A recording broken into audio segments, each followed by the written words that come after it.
വരാനിരിക്കുന്ന തമിഴ്നാട് നിയമസഭാ തെരഞ്ഞെടുപ്പിൽ വിജയ് ടിവിക്കയുടെ മുഖ്യമന്ത്രി സ്ഥാനാർത്ഥിയാകും.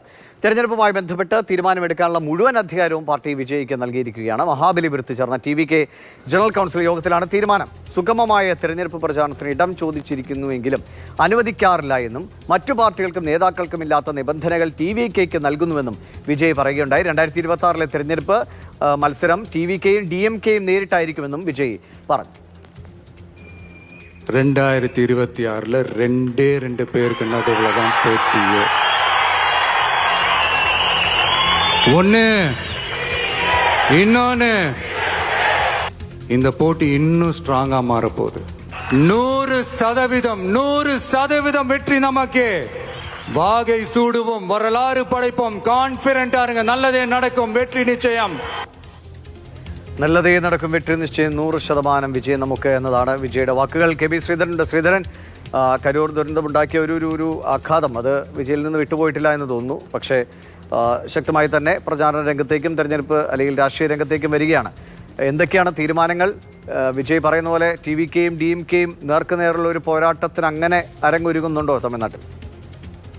ഈ കരൂർ ദുരന്തത്തിന് ശേഷം ആദ്യമായാണ് ഇങ്ങനെയുള്ള ഒരു പ്രസംഗത്തിലേക്ക് അല്ലെങ്കിൽ പരസ്യ പ്രതികരണത്തിലേക്കൊക്കെ വിജയ് പോകുന്നത്. മഹാബലിപുരത്ത് ചേർന്ന പാർട്ടിയുടെ ജനറൽ കൗൺസിൽ യോഗത്തിലാണ് വിജയ് പാർട്ടി നേതാക്കളെയും പ്രവർത്തകരെയും അഭിവാദ്യം ചെയ്തുകൊണ്ട് സംസാരിച്ചത്. ഏതായാലും 2026 നിയമസഭാ തെരഞ്ഞെടുപ്പിലേക്ക് ഇനി അധികം ദൂരമില്ല. ഈ തെരഞ്ഞെടുപ്പിൽ DMKയും TVKയും തമ്മിൽ ആണ് പ്രധാന മത്സരം എന്നുള്ള മുൻ പല്ലവി വിജയ് വീണ്ടും ആവർത്തിക്കുകയാണ്. ഒരിടയ്ക്ക് അണ്ണാ DMK സഖ്യത്തിലേക്ക് TVK വരും എന്നുള്ള സൂചനകൾ വന്നിരുന്നു. എടപ്പാടി പളനിസ്വാമി വിജയെ ഫോണിൽ വിളിച്ച് സംസാരിച്ചു എന്ന വാർത്തകൾ വന്നിരുന്നു. ഏതായാലും പൊങ്കലിന് ശേഷം മറുപടി നൽകാമെന്നുള്ള ഒരു പ്രതികരണമാണ് അന്ന് വിജയ് നടത്തിയത്. നിലവിലേതായാലും അങ്ങനെയുള്ള അഭ്യൂഹങ്ങളിലേക്ക് പോകേണ്ടതില്ല. താൻ തന്നെ മുഖ്യമന്ത്രി സ്ഥാനാർത്ഥി എന്നുള്ള രീതിയിൽ തന്നെയാണ് വിജയുടെ ശരീരഭാഷയിൽ നിന്ന് വ്യക്തമാകുന്നത്. അതായത് TVKയുടെ നേതൃയോഗം, ജനറൽ കൗൺസിൽ യോഗം ഇന്ന് വിജയെ മുഖ്യമന്ത്രി സ്ഥാനാർത്ഥിയായിട്ട് പ്രഖ്യാപിച്ചു.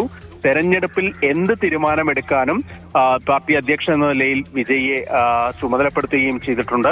അതോടൊപ്പം തന്നെ 12 പ്രമേയങ്ങളും പാസാക്കിയിട്ടുണ്ട്. അതിൽ SIR-നെതിരെ, തെരഞ്ഞെടുപ്പ് വോട്ടർ പട്ടിക പരിഷ്കരണത്തിനെതിരെയുള്ള ഒരു പ്രമേയം, ശ്രീലങ്കൻ നാവികസേന പിടിച്ചുവെക്കുന്ന മത്സ്യത്തൊഴിലാളികൾക്ക് വേണ്ടിയുള്ള ഒരു പ്രമേയം, കർഷകരുടെ വിഷയത്തിലുള്ള പ്രമേയം, അതായത് സമൂഹത്തിലെ എല്ലാ വിഭാഗവുമായി ബന്ധപ്പെട്ട കാര്യങ്ങളിൽ പ്രമേയം ഇന്നത്തെ യോഗത്തിലുണ്ടായി.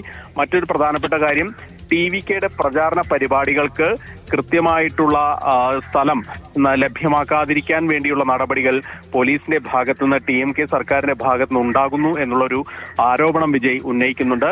ഈ കരൂർ ദുരന്തത്തിന് കാരണം അത്തരത്തിൽ തന്നെയായിരുന്നു. അതായത് കൂടുതൽ സൗകര്യമുള്ള ഒരു സ്ഥലം ചോദിച്ചു, പക്ഷേ തന്നില്ല എന്നൊക്കെ വിജയ് ഈ പ്രസംഗത്തിൽ പറയുന്നുണ്ട്. ശരി, എന്തായാലും വിജയ് രണ്ട് കൽപ്പിച്ചിറങ്ങുന്നത് തന്നെയാണ്. എങ്ങനെയാണ് തമിഴ്നാട്ടിലെ രാഷ്ട്രീയം മാറി മറിയുന്നത് നമുക്ക് കാത്തിരുന്ന് തന്നെ കാണാം. കേരളത്തിനൊപ്പം തന്നെയാണ് തമിഴ്നാടും നിയമസഭാ പോരാട്ടത്തിലേക്ക് പോവുക.